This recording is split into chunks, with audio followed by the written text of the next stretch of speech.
Okay, first thing I'm going to do is soak the cabbage.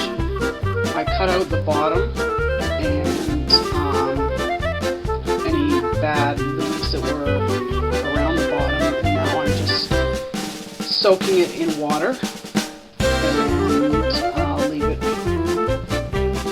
for about 10 minutes. Also right now I am disinfecting and drying a very large jar to put this stuff in. Okay, so after I washed and drained the cabbage, now I am slicing it up, like a kind of, like almost like grating it, like thin slices, and then I'll put it into a bowl. And just as an update, I'll just show you the bean sprouts. I transplanted them all, well, not all of them actually, into their individual pots now because they've got so large. Okay, so now I have it all chopped up. The finer you can get it, the better. And then you sprinkle salt on top. And I'm going to need both hands. But just sprinkle the top, and then you can always add more in later. Okay, so I've sprinkled the top. I don't have the exact proper tool, but I'm just going to use this thing here. Actually, the bigger the bottom you get, the better. And just start smashing it down. And what this does is it's releasing all the liquid from the cabbage. It's breaking it down, mixing salt in, which is extracting more of the liquids. And you do not like this. Do this for about 10 minutes. Get it all smashed down until you can see basically some liquid being extracted, like you can see a little bit of liquid, at least some liquid coming out of the cabbage, and get it mashed down as much as you can. So I'm going to go ahead and do that now. Now, I would use the most natural salt you can get, and just sprinkle the top of it. Not like overwhelming amounts, but cover the top of the cabbage with the salt. Not a big thick layer or anything, but just sprinkle the whole top of it with the salt. As you can see, I've pulverized it quite a bit. And if you can see, there's juice. I don't know if you can see it, but there's like the liquid is really coming out there. So once you get it to this state, basically you just cover it with a tea towel and leave it overnight, and it will start to ferment. And that's what you want. We're fermenting this, and we'll continue on tomorrow. We use a different tool here, and then so you can really see the liquid that's come out of the cabbage. So that's what you want to begin to see, and that's going to start the fermenting process. This is the garlic coming up now. Hi guys. Okay, so I've left the cabbage overnight to ferment, and now I'm going to add in some more vegetables. I've got carrots, some ginger, apples, and red onion. But you can put in whatever you like, and there's two ways of doing it. You can either grate up the additional fruits and veg and mix it in with the cabbage, or you can layer it as you go.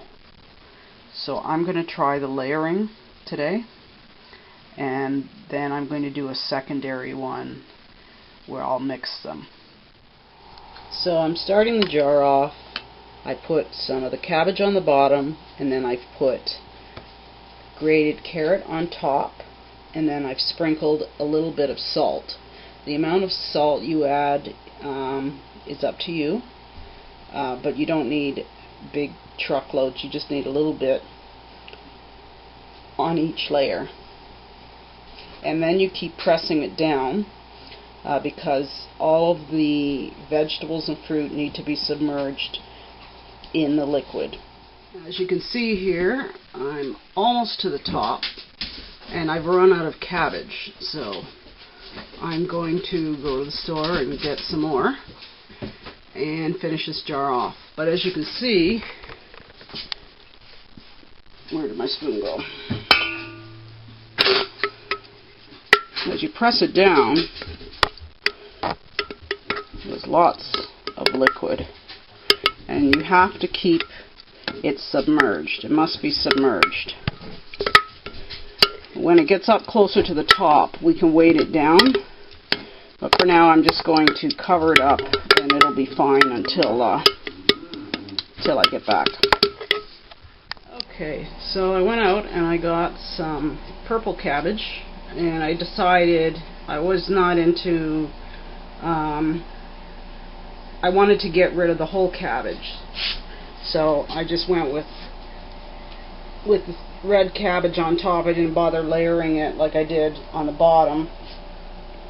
And so this jar fit 2 full cabbages and a half a bag of carrots and red onion and some ginger.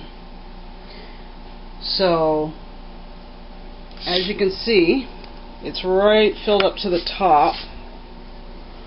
Let's see. So I've been pounding it down, and you can, I don't know if you can see the liquid or not. Light kind of not too great in here.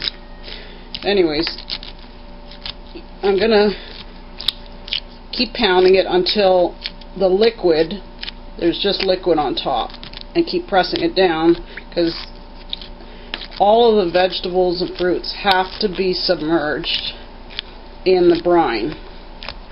And I didn't put that much salt in. You can do it according to taste. I mean, that's what's going to be preserving it and everything. But you don't want to overdo it. So this is going to be like a sauerkraut, basically. None of the vegetable or fruit should be sticking out. It should be all beneath the liquid level. And some people put a jar on top so that it almost overflows the brine to make sure that it's submerged. I'm not going to do that. I'm just going to put a lid, I think, on here. So it ferments. The whole thing will bubble and ferment. And the fermentation time is also up to the individual. I've even heard that, you know, if it goes moldy on top, I know some people are going to get grossed out. Sorry, but apparently you can just take it off, the moldy part, and everything else is fine. It's got healthy bacteria. That's really good for you. I mean, I could see being put off if you see mold, but I guess it's just like mold in cheese or whatever, you know. There's good mold. I mean, not that you would eat that mold, but so here you see the liquid. It's hard to believe I did not add any water. This is all the vegetables, the liquid being extracted from the vegetables. That's what the salt is doing too, is extracting the liquid as well. So I'm really pressing down and pushing it down in here. So that's my sauerkraut. Let me know if you make some and what you think of it. Thanks for watching.